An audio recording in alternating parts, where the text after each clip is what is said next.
Happy New Year! Pag naririnig natin yan, tulad ng Happy Birthday, Happy Anniversary, ibig sabihin, time passed. Lumipas ang panahon. Nais kong bigkasin ang ilang mga linya sa tula na To the Virgins to Make Much of Time by Robert Herrick. Gather your rosebuds while you may. Old time is still a-flying. And the same flower that smiles today, tomorrow will be dying. Pitasin na raw ang mga bulaklak na gustong pitasin kasi lumilipad ang oras. At yung bulaklak na ngayon ay nakangiti, bukas luoy na. The glorious lamp of heaven, the sun, the higher his a-getting, the sooner will his rays be run, and nearer his to setting. Ang maningning daw na araw, habang tumataas sa bubong ng langit, papalapit na rin ang kanyang paglubog. Yun ang pag-andar ng panahon, laging umaandar. Time flies though it has no wings. At hindi ito napipigil, tuloy ng tuloy. Pag sinasabi nating Happy New Year, Happy Anniversary, Happy Birthday, anong ibig sabihin natin? How can one be happy? By having a happy new mind. Sapagkat ang kaligayahan, ang kasiyahan ay nasa paraan ng pag-iisip. At yan ang pamagat ng ating pag-aaral ngayon sa pagbubukas ng isa na namang bagong kabanata ng buhay ng isang bagong taon. Happy New Mind. People are born. People grow old. People grow up. And then, people die.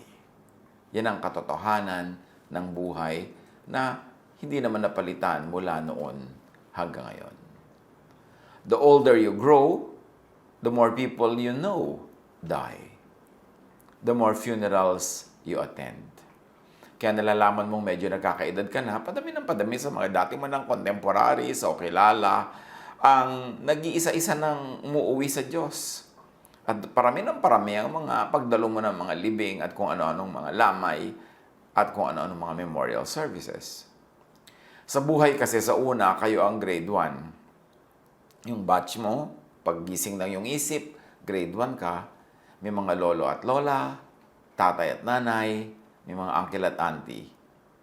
Pagdating ng panahon, kayo na ang uncle at auntie, batch nyo na ang tatay at nanay, then nagiging kayo ang mga lolo at lola, and sooner, kayo na ang graduating class. Na kung sino yung mga matatanda ng bata ka na nagsisimulang sumakabilang buhay, pagdating ng panahon, kayo na pala ng batch nyo ang nasa departure area, waiting for your boarding call. Job 34:15, all humanity would perish together, and mankind would return to the dust. Hindi dapat ikalungkot. Dapat nang unawain, tanggapin, at bigyan ng kahulugan. Ecclesiastes 3:20, all go to the same place. All come from dust, and to dust all return.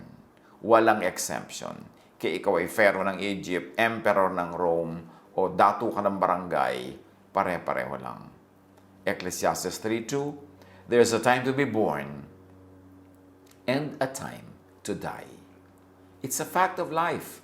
It is not something to be sad about or to mourn about. It is something to learn from. Knowing this, being conscious of this, should make us better, not bitter. Better at time and energy planning and management. Kung tayo ay conscious na ang buhay ay may takdang simula at wakas, yung earthly life at least, dapat maging mahusay tayo sa time management kasi limited ang time natin. Mahusay tayo sa energy planning kasi limited ang ating energy. Time and energy, youth are consumable and none renewable. Psalm 90 verse 10, we live about 70 years or if we are strong, 80 years. But most of them are filled with hard work and pain. Then suddenly, the years are gone and we fly away. Yun daw ang buhay kung ikaw ay blessed na mabuhay ng isang full cycle, full life, 70 years. At kung may bonus, dahil malakas ka, 80 years. More than that, super bonus na, huwag ka na lang yung masyadong, halimbawa, may sakit na yung quality of life, kulang-kulang na. So, ano ang mahalaga sa buhay? It's not the years in your life, but the life in your years. Hindi nadadaan ang buhay sa haba ng mga taon, kundi sa uri ng kalidad ng buhay na ating nalasap. So ang tanong, to have a happy life, and even a happy ending if you must, paano susulitin ang buhay?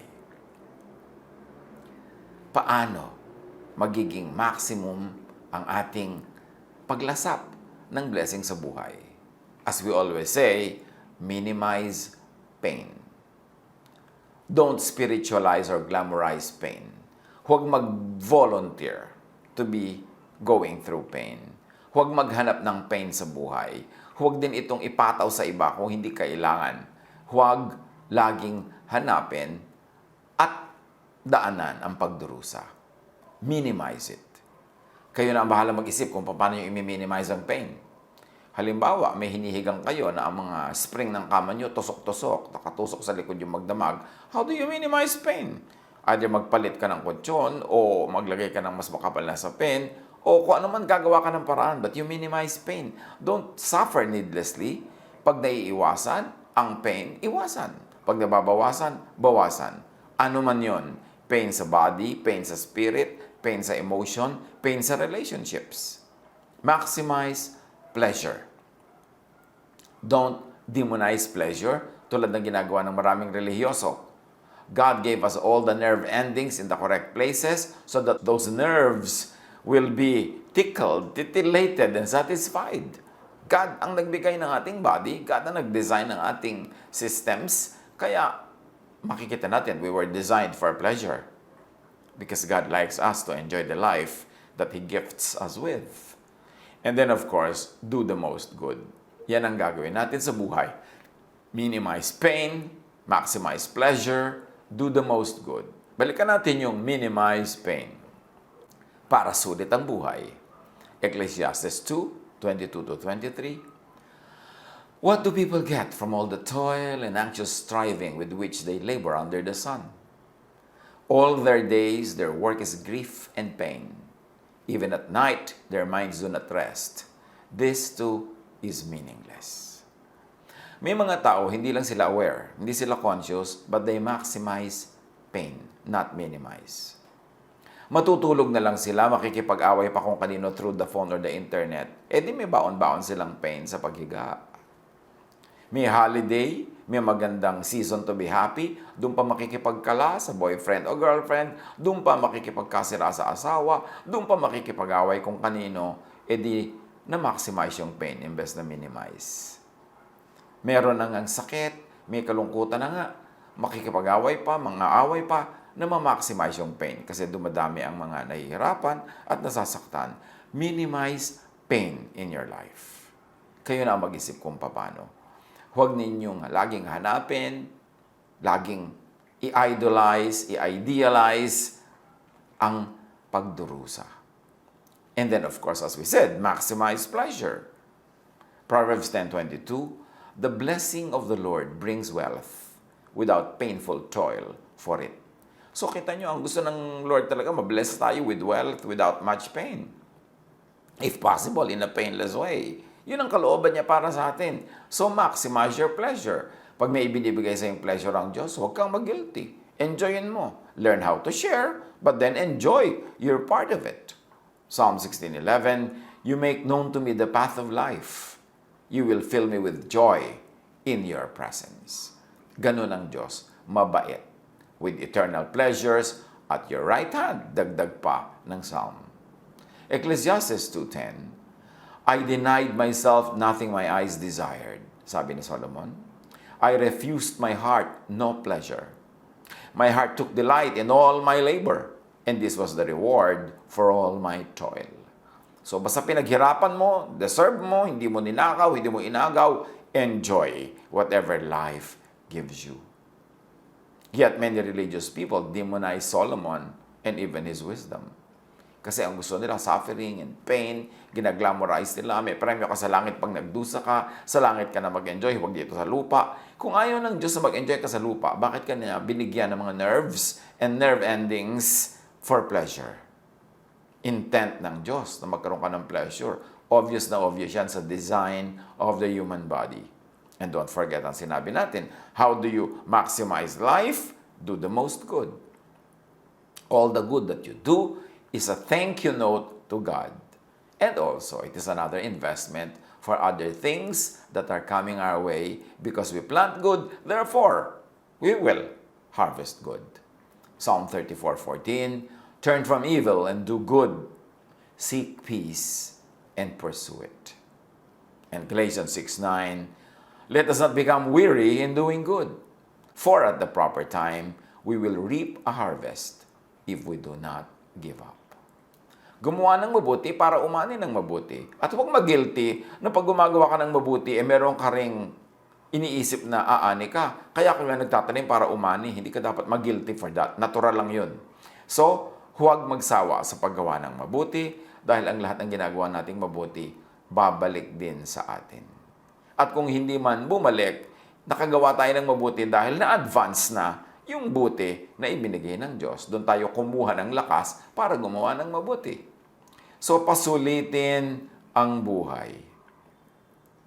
Fill life with happy periods. Childhood, youth, early adulthood, adulthood, senior years, retirement, and all that. Fill life with happy years, months, weeks, days, hours, minutes, moments. Hanggang kaya magsaya. Umimbento ng saya, gumawa ng saya, gumawa ng ginhawa, gumawa ng kung anong masarap, lasapin ng masarap. Yun ang magandang kalooban ng Diyos para sa atin. Hindi niya tayo nilikha para pagdusahin, para pagtiisin at para pahirapan, hindi sa dista ng Diyos. So huwag nating isipin na yung itinuturo ng maraming religious thought na magdusa ka, magtiis ka, yun ang kagustuhan ng Diyos. Madalas yun lang ang gusto ng religion kasi gusto niya yung mga non-complaining, non-stop workers for religion, kaya ginaglamorize ang pagdurusa. Pero ang Diyos, gusto niya tayo nagpapahinga, tayo ay nag-enjoy. And help others do the same with their lives. Enjoyin mo ang buhay na ipinapahiram sa iyo ng Diyos at hayaan mo, payagan mo, tulungan mo pa nga ang iba na ma-enjoy din nila yung buhay nila na ipinapahiram sa kanila ng Diyos. Let spirituality and religiosity add to your enjoyment of life, not subtract from it.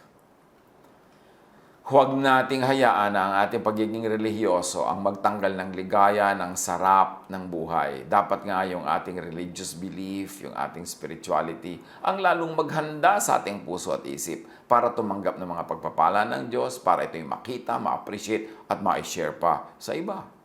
John 10:10, anong sabi ni Jesus?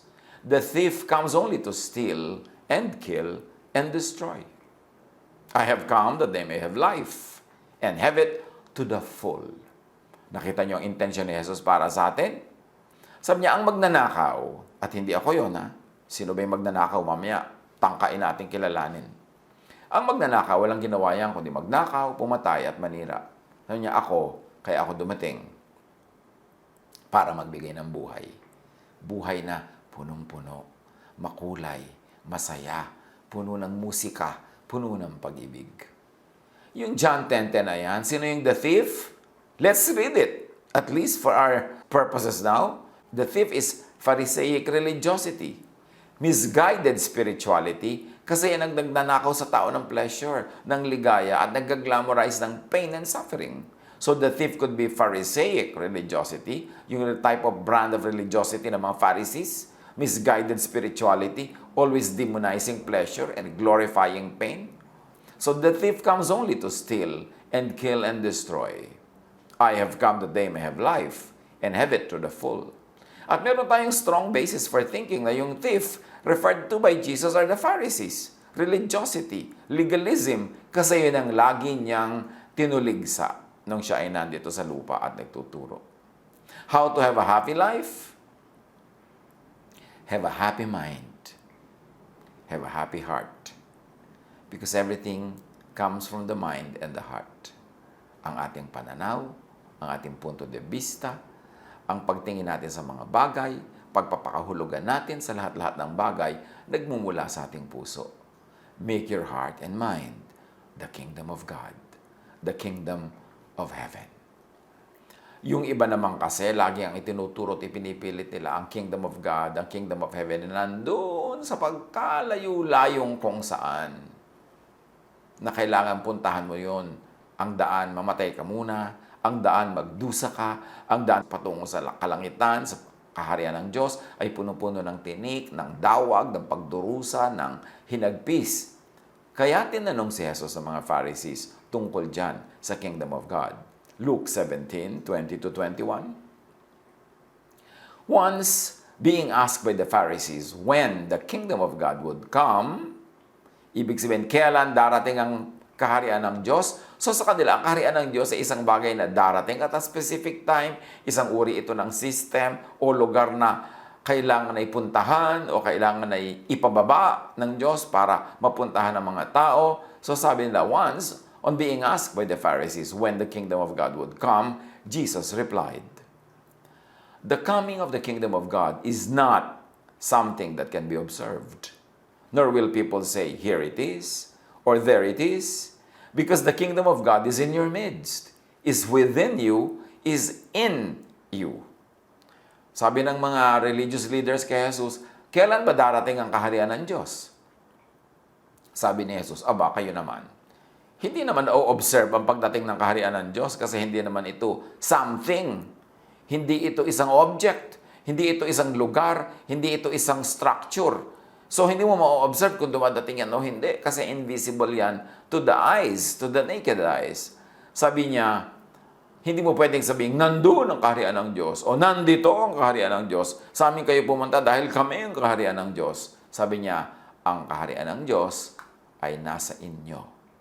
Nasa kalooban nyo, nasa puso ninyo.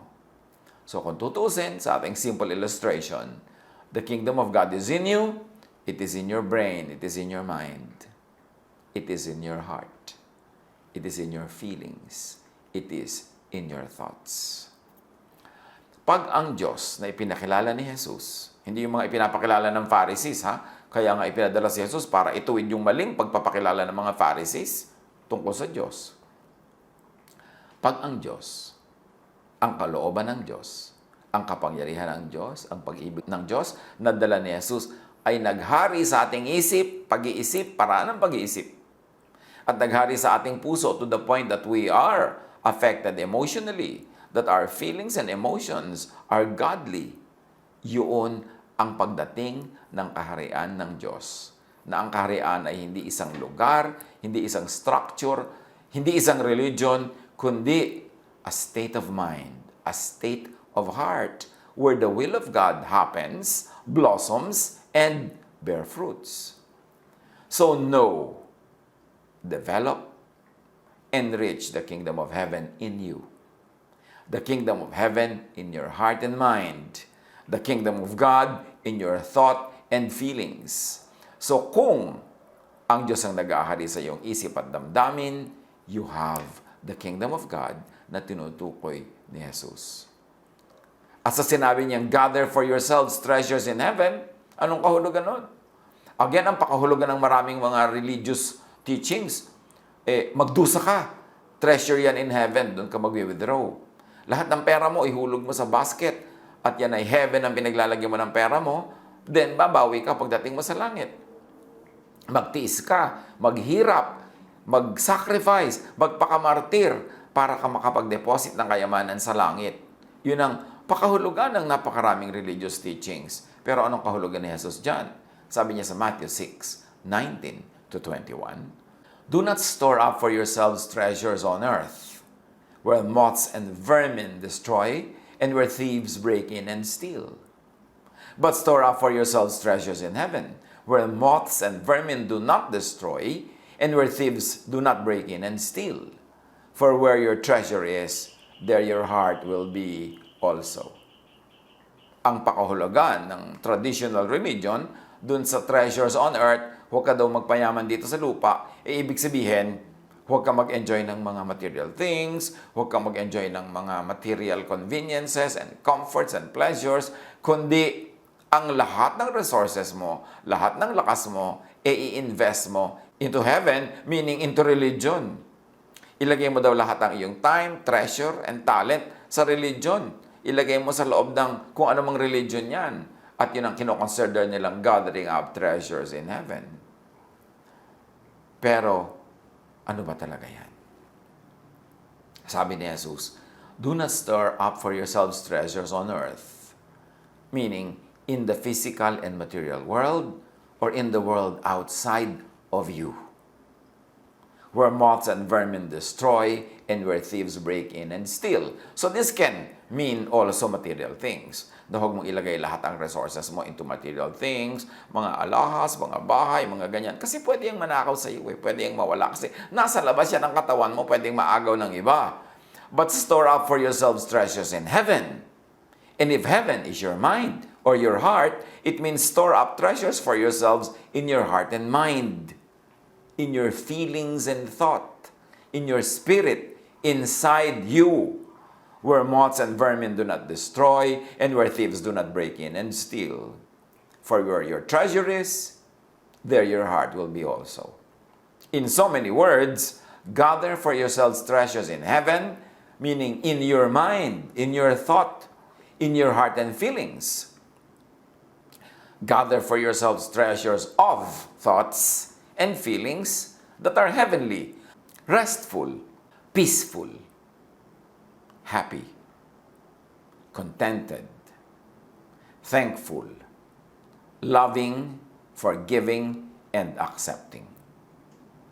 In other words, kung mag-i-invest ka lang ng time, talent, and treasure sa mga bagay na nagbibigay ng kapayapaan sa iyong puso, nagbibigay sa iyo ng pahinga, nagtuturo sa iyo maging kontento, maging mapagpasalamat, maging maibigin, mapagpatawad, mapagtanggap sa kapwa. Kasi yun ang heaven. Yun ang kingdom of God. Yun ang mga katangian ng kingdom of God. Restful. So, imbes gathering for yourself treasures on earth, halimbawa, sobra kang gusto magpayaman, sobra ka nagiging sakim, sobra ka nang hindi nagpapahinga, nagkakasakit ka na, nalalayo ka na sa mga mahal mo sa buhay, wala ka na yung oras together, yun ang treasure on earth. Tapos nananakaw naman ng iba yun. Nawawala din yung ganung treasure. Sabi, huwag yun ang unahin mo. Ang unahin mo, payamanin ang iyong puso at isip ng mga kayamanang panglangit. Ibig sabihin, kapayapaan, katahimikan ng loob, kababaang loob, pagmamahal. So yun ang pagbubuhusan mo ng iyong time, talent, and treasure. Marami ka halimbawang oras, kaysa ubusin mo lang yan ang pagpapayaman, although hindi man masama kung nasa tamang lugar at oras lang. Pero dapat marami kang oras sa pagpapayaman ng iyong puso at ang isip. Meaning, mag-invest ka in loving relationships. Magmahal ka. Payagan mong mahalin ka ng mga tao. Dapat marami kang oras na magpahinga. Kasi yung oras ng pahinga na nakakapagbulay-bulay ka, nare-restore ang iyong health, nakakapag-relax ka with your loved ones, kayamanan yun, treasure in heaven. Kesa yung pera, nakikitain mo sa pagpapagod, sa paglayo sa pamilya, sa pagpapahirap ng iyong katawan, treasure on earth lang yon. Pwede ka magkasakit, mabawi yun. Pwedeng manakaw yun ng iba. Pwedeng nag-invest ka ng nag-invest, tapos nalugi, nawala rin. So ang sinasabi ni Jesus, ang payamanin ninyo ay ang kaharian ng Diyos. At ang kaharian ng Diyos ay ang inyong puso, ang inyong isip. Ang pagpapayaman dyan ay ang pagpuno sa inyong buhay ng mga bagay na nakakapagpasaya, nakakapagpatahimik, nakakapagpakalma, nakakabigay ng kapahingahan, at maraming pag-ibig. Gather for yourselves treasures in your heart, in your mind. Not treasures outside of your body. You may wear it on your body, but still outside your body, it can still be stolen. In other words, be rich in thoughts and feelings that are restful, not stressful. So kung yayaman ka nga, magkakapera ka nga, pero stressful, huwag na, piliin mo na lang yung restful.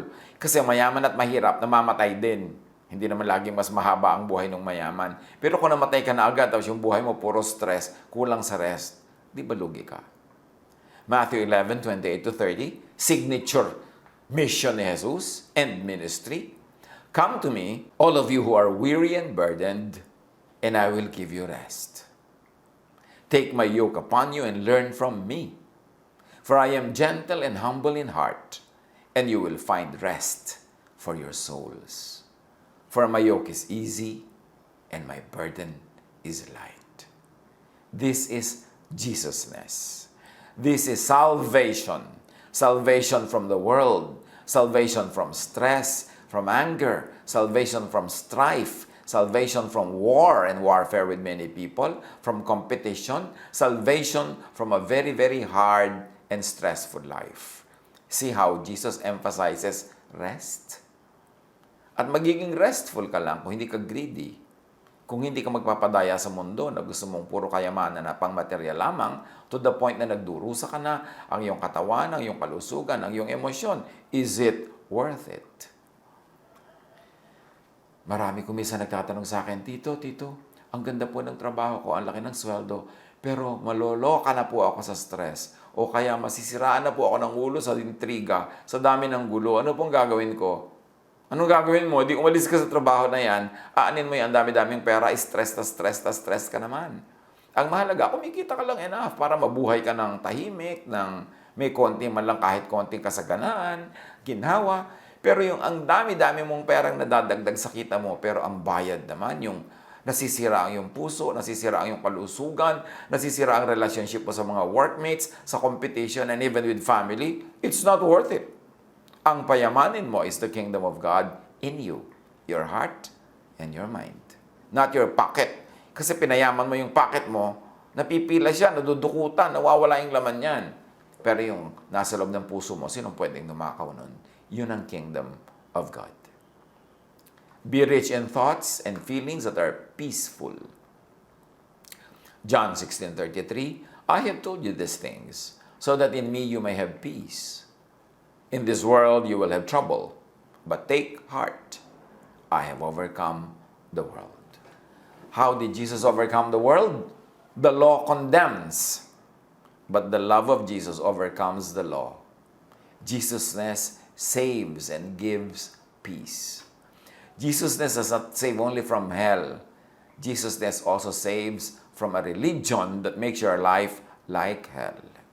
Jesusness saves from Pharisaism, from legalism, from condemnation and judgment. And only in Jesusness can you find real rest and peace. John 14:27, I leave you peace. It is my own peace I give you. I give you peace in a different way than the world does. So don't be troubled. Don't be afraid. Paano mo susulitin ang buhay? Be rich in thoughts and feelings that are happy. May choice ka kung isipin mo malungkot o masaya. Palulungkotin mo o pasasahin mo ang iyong buhay. Palulungkotin mo o pasasahin mo ang iyong kapwa. Nasa style mo yan. John 15:11, I have told you this so that my joy may be in you and that your joy will be complete. Yan ang kalooban ng Diyos through Jesus. Maging joyful, maging happy tayo. And yet many people invite loneliness and sadness. They burn bridges instead of build walls. They destroy relationships instead of build them up. Nag-everything or nothing sila sa buhay, and usually they end up with nothing. Hindi sila marunong makontento with something, with a little something. Gusto nila everything. So ang nangyayari, natatalo sila sa kanilang mga sugal na pinapasok sa buhay, hindi nagiging everything, nagiging nothing. At kahit maging everything pa, kaya mo bang dalhin ang everything? May stress ka to maintain and to keep everything.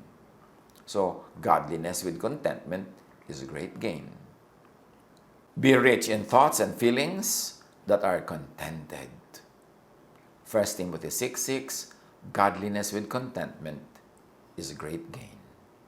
Even in the game of love, even in romantic love, maraming pain because people are never contented.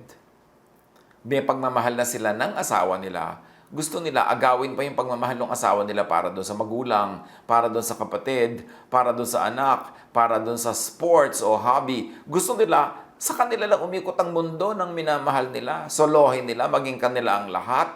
Hindi sila makontento sa a slice of their loved one. Gusto nila yung buong-buong loved one. How can that happen? Are you big enough to feel the whole heart of your loved one? Hindi ka ba magiging humble enough to accept na hindi mo siya kayang punuin? Kailangan din niya ng ibang tao? Na kahit mahal mo siya, asawa mo siya, kailangan din niya yung kanyang magulang, yung kanyang kapatid, yung kanyang mga kaibigan, kailangan din niya yung mga iba pang bagay, mga libangan niya, mga interest niya sa buhay. Hindi sa iyo na lang iikot ang buong mundo niya. It's impossible. It is not sustainable. Kaya marami naghihiwalay ng magmamahalan kasi gusto mo solohin mo siya. Ayaw mo siyang i-share. Meron lang tayong kanya-kanyang share, kanya-kanyang slices sa puso ng mga minamahal natin.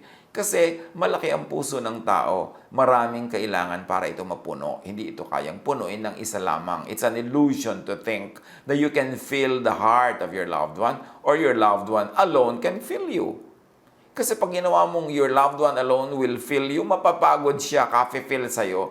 Kasi lagi kang kulang, lagi kang nagdedemand, lagi kang naghahanap. Learn to be contented even in the game of love para tahimik ang buhay. Be rich in thoughts and feelings that are thankful, grateful. Luke 17:16, he threw himself at Jesus' feet and thanked him. And he was a Samaritan. Yun yung pinagaling ni Jesus. Yung mga Jew hindi nga nagpasalamat. Parang feeling nila, well, dapat lang kami ang pagalingin kasi Jewish kami. Meron silang sense of entitlement. 2 Corinthians 4:15, all this is for your benefit, so that the grace that is reaching more and more people may cause thanksgiving to overflow to the glory of God. Ang taong liligaya, ang puso na magiging kingdom of God ay isang pusong mapagpasalamat.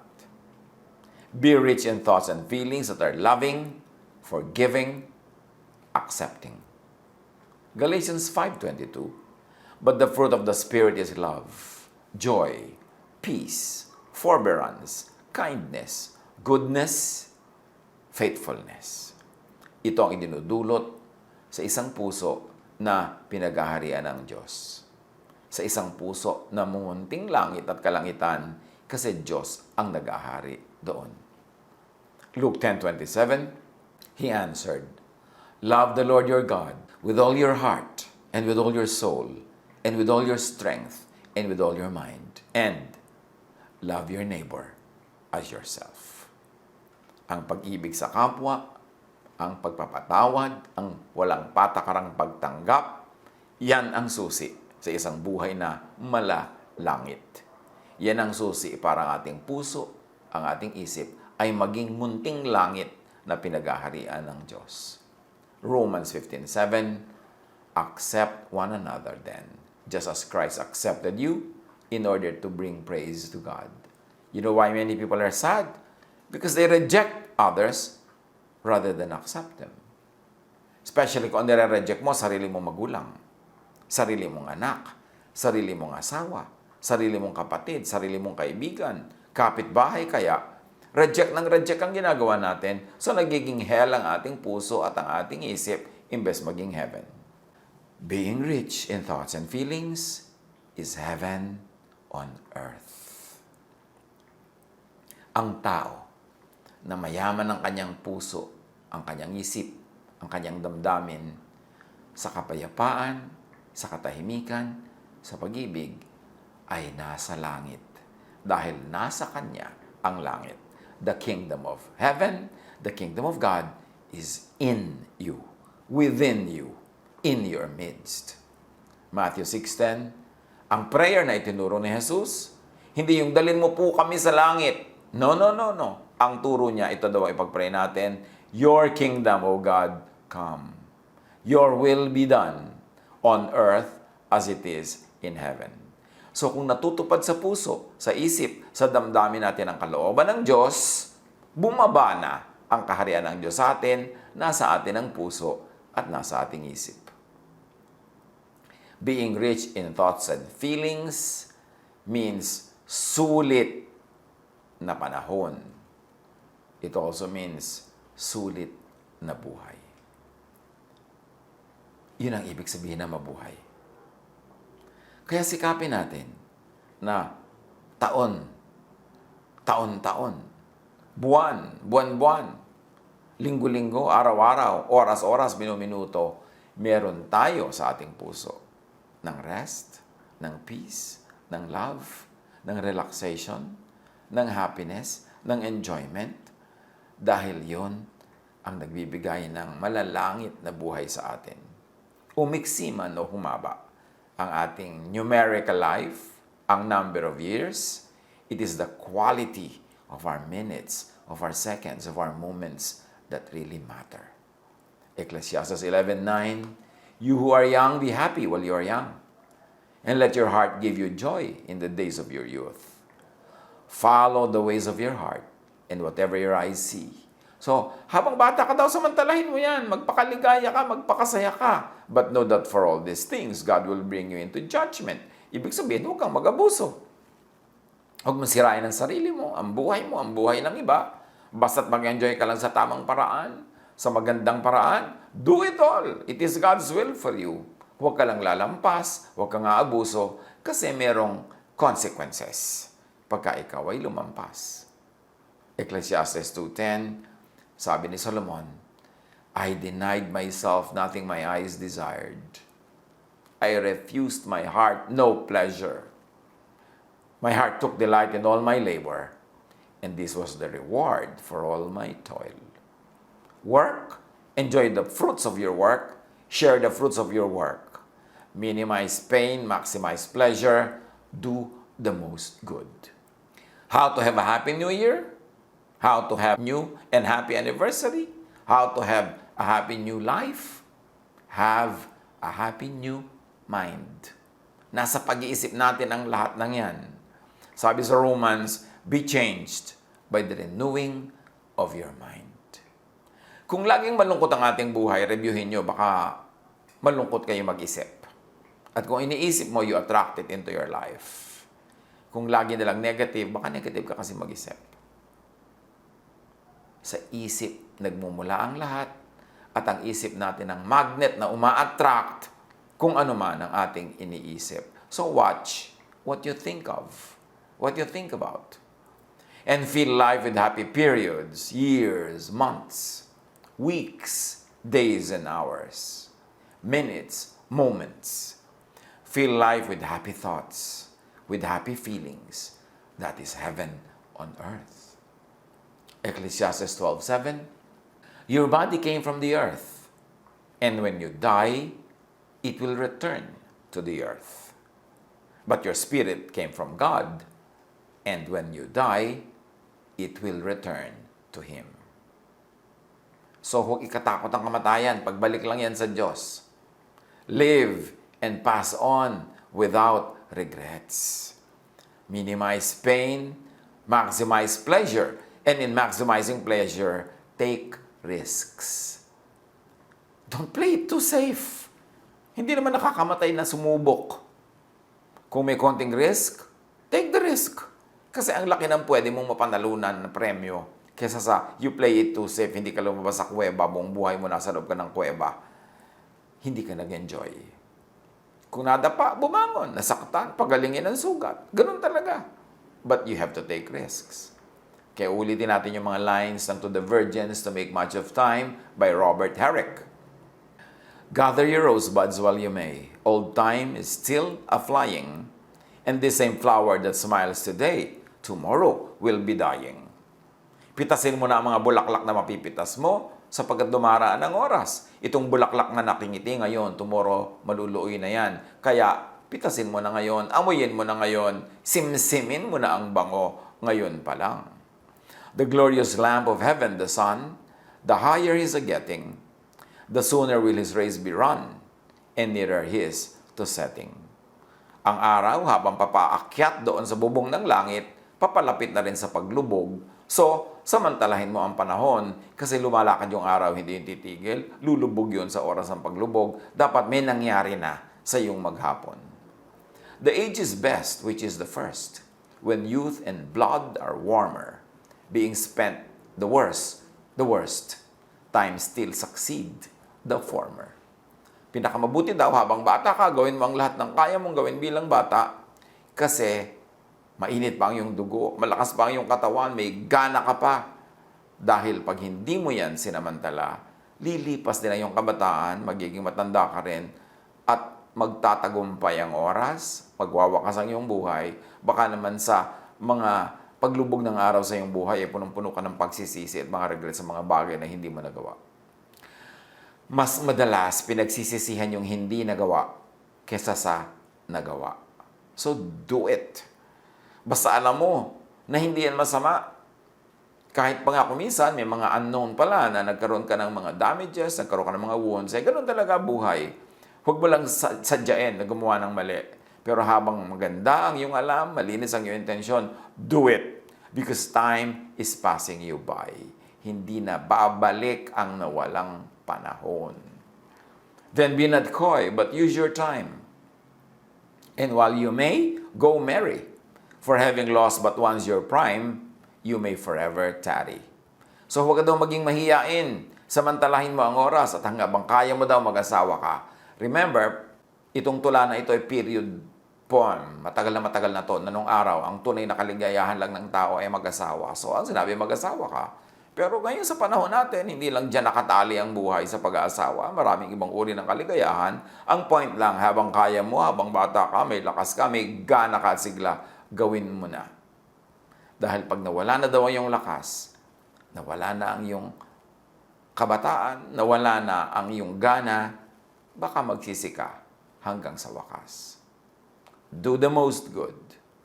Then leave your earthly body and meet your Maker.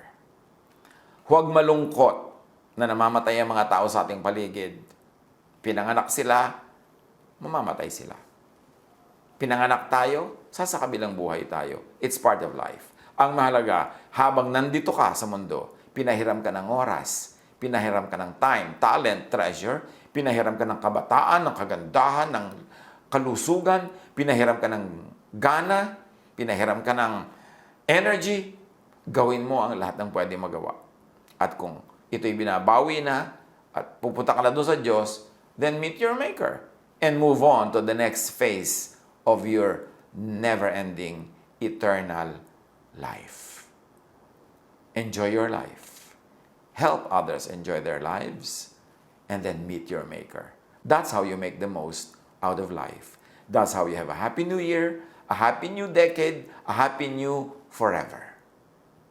Pag-isip-isipan, pagbulay-bulayan kung paano ito i-apply sa buhay. Masarap pakinggan, pero dapat pag-isipan paano i-apply. God bless us all. Happy New Year.